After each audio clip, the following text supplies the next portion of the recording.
Assalamualaikum warahmatullahi wabarakatuh. Kami dari kelompok 6 akan mempresentasikan hasil dari karya tulis ilmiah kami yang berjudul Implementasi Metode Design Thinking dalam Pengembangan UI UX Aplikasi Upskilling. Kelompok kami terdiri dari Adibah Alfiani Rizky, Nayla Fauzul Muna, dan Tanzila Azizi Gading. Yang pertama adalah pendahuluan. Pendahuluan terdiri dari latar belakang dan tujuan. Untuk latar belakangnya, teknologi dan tuntutan industri yang selalu berkembang memaksa orang untuk terus memperbaharui keterampilannya agar tetap relevan di pasar kerja yang kompetitif. Dalam hal ini, aplikasi digital untuk mengembangkan keterampilan telah menjadi sarana yang tepat untuk masyarakat dalam meningkatkan keterampilan. Kemudian tujuan dari penulisan karya ilmiah ini adalah untuk mempelajari dan menganalisis metode design thinking dalam pengembangan UI UX pada aplikasi upskilling. Dengan demikian, tulisan ini memberikan panduan praktis bagi pengembang aplikasi untuk menciptakan pengalaman pengguna yang optimal. Kemudian, landasan teori. Upskilling sendiri adalah aplikasi proses pembelajaran di mana individu mengembangkan dan meningkatkan keterampilan mereka dengan memperoleh pengetahuan baru dan kemampuan tambahan. Kemudian UI UX. UI adalah cara interaksi antara pengguna dan program yang meliputi tampilan, warna, animasi, dan komunikasi. Sedangkan UX berfokus pada pengalaman pengguna setelah menggunakan program aplikasi tersebut. Design Thinking.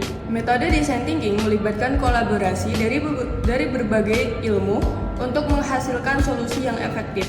Metode ini mempertimbangkan aspek visual, perasaan, dan pengalaman pengguna. Design thinking digunakan untuk mengatasi masalah kompleks secara efisien. Kemudian metode. Dalam pengembangan UI UX aplikasi upskilling, kami menggunakan pendekatan design thinking, di mana metodologi tersebut sangat relevan digunakan untuk memecahkan masalah dengan berfokus pada pengguna.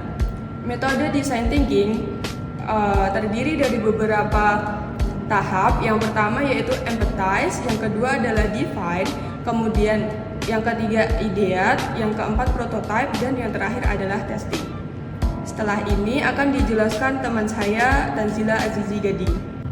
Yang selanjutnya ada hasil pembahasan, di mana pada tahap pertama ada tahap empathize atau empati, di mana pada tahap ini tim melakukan pengamatan terhadap permasalahan SDG keempat, yaitu quality education, dan membentuk daftar kriteria yang akan diambil seperti pada tabel 1, yaitu daftar kriteria narasumber wawancara, di mana terdapat beberapa poin. Salah satunya adalah pelajar laki-laki atau perempuan yang memiliki kepribadian introvert atau pemalu.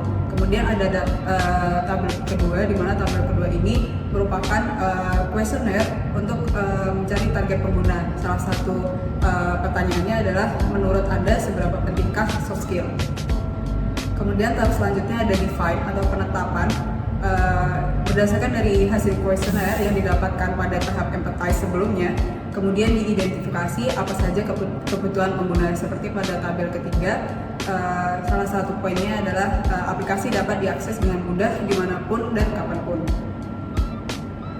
Yang selanjutnya ada tahap ideate atau ide, di mana setelah berhasil mengidentifikasi inti permasalahan yang dihadapi, langkah selanjutnya yang perlu dilakukan adalah proses ideate yang dilakukan bertujuan untuk secara cermat mengevaluasi data yang diperoleh dari proses define dan dengan penuh kreativitas menghasilkan solusi-solusi yang tepat dan sesuai dengan kebutuhan serta harapan pengguna.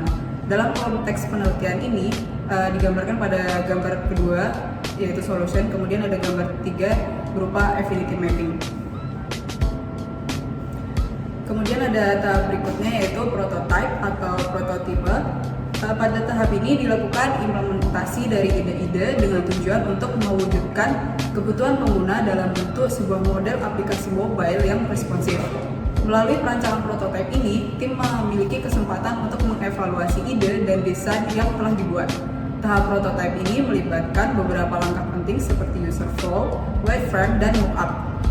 Yang pertama ada user flow, dengan memvisualisasikannya seperti yang ditampilkan pada gambar keempat. User flow tersebut membantu memastikan bahwa pengguna dapat dengan mudah dan intuitif berinteraksi dengan aplikasi serta mencapai tujuan mereka dengan lancar. Kemudian ada wireframe, di mana tim merancang wireframe atau kerangka kasar seperti pada gambar 5 dengan memastikan pengguna mudah dalam menggunakan aplikasi dan bahwa fitur-fitur yang akan dikembangkan sesuai dengan kebutuhan pengguna. Lalu ada mockup. Mockup merupakan metode yang sangat berguna dalam memberikan gambaran yang lebih realistis tentang sebuah karya. Dalam konteks aplikasi upskilling, mockup akan digunakan untuk menguji skenario penggunaan kepada target pengguna yang telah ditentukan. Yang pertama ada landing page dan loading page, di mana seperti pada gambar 6 yang merupakan tampilan pertama yang akan dilihat pengguna ketika pertama kali membuka aplikasi. Kemudian akan diarahkan ke halaman login. Pada halaman login, pengguna dapat mengisikan identitasnya sebelum menggunakan aplikasi. Kemudian yang kedua ada dashboard page. Ketika pengguna berhasil melakukan login, halaman berikut yang akan ditampilkan adalah dashboard page. Seperti yang diperlihatkan pada gambar 7, pada bagian dashboard page, pengguna dapat mengakses fitur-fitur terkait yang disediakan oleh aplikasi. Kemudian yang selanjutnya akan dijelaskan teman kami, Adibah Alfiani Rizky. Oke, baik. Jadi di sini saya akan melanjutkan apa yang sebelumnya sudah dijelaskan oleh rekan saya, yaitu Mbak Tanzila, mengenai tahapan prototype, tepatnya pada langkah mockup. Nah, untuk yang ketiga ini terdapat user page pada fitur utama. Jadi seperti yang tertera pada gambar 8, pada halaman ini pengguna dapat mengakses berbagai fasilitas yang disediakan oleh aplikasi. Nah, pada konteks aplikasi kami, pengguna nantinya dapat menonton berbagai video rekomendasi untuk mengembangkan soft skill mereka dengan UI UX yang tentunya menarik gitu ya, sehingga mudah untuk digunakan. Untuk selanjutnya terdapat user page pada fitur timeline. Nah, jadi seperti yang tertera pada gambar 9, itu terdapat fitur timeline di mana pengguna itu akan mendapatkan berbagai informasi mengenai lowongan pekerjaan dan juga webinar dengan jelas. Nah, sehingga saat pengguna mencari lowongan pekerjaan ataupun webinar itu dapat mengaplikasikan dengan mudah karena terdapat kolom pencarian dengan tampilan UI UX yang menarik. Kemudian untuk yang terakhir, pada langkah mockup ini terdapat user page pada fitur chat.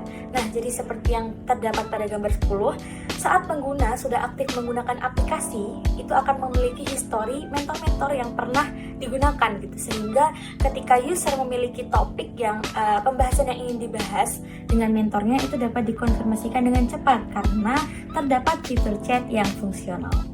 Nah, jadi itu tadi ya merupakan beberapa langkah pada tahapan prototype yang sudah dijelaskan sebelumnya oleh rekan saya Mbak Tanzila dan juga saya, yang terdiri dari user flow, kemudian wireframe dan juga mockup. Oke, untuk selanjutnya saya akan menjelaskan mengenai tahapan terakhir dari metode design thinking ini, yaitu tahapan tes atau testing. Nah, jadi tahap testing ini adalah langkah terakhir atau tahap terakhir yang merupakan suatu proses uji coba aplikasi menggunakan prototype yang sudah dibuat sebelumnya. Nah, pengujian testing ini dilakukan dengan cara usability testing kepada calon pengguna dengan cara menunjukkan prototype yang sudah kami buat tadi. Jadi setelah kami menunjukkan prototype kami kepada para calon pengguna, kemudian calon pengguna itu nantinya akan memberikan komentar atau masukan melalui form yang telah kami sediakan, di mana form tersebut itu berisi beberapa pertanyaan yang seperti tertera pada tabel keempat. Berikut ada beberapa daftar pertanyaan form umpan balik. Yang pertama, bagaimana menurut Anda? Apakah tampilan aplikasi ini terlalu rumit? Kemudian yang kedua, fitur aplikasi ini apakah sudah sesuai dengan kebutuhan? Yang ketiga, apakah aplikasi ini mudah dipahami? Yang keempat, apakah aplikasi ini mudah digunakan? Yang kelima, bagaimana tanggapan Anda mengenai aplikasi ini? Yang keenam, bagaimana dengan kepraktisannya? Dan yang ketujuh, kesimpulan dari aplikasi ini.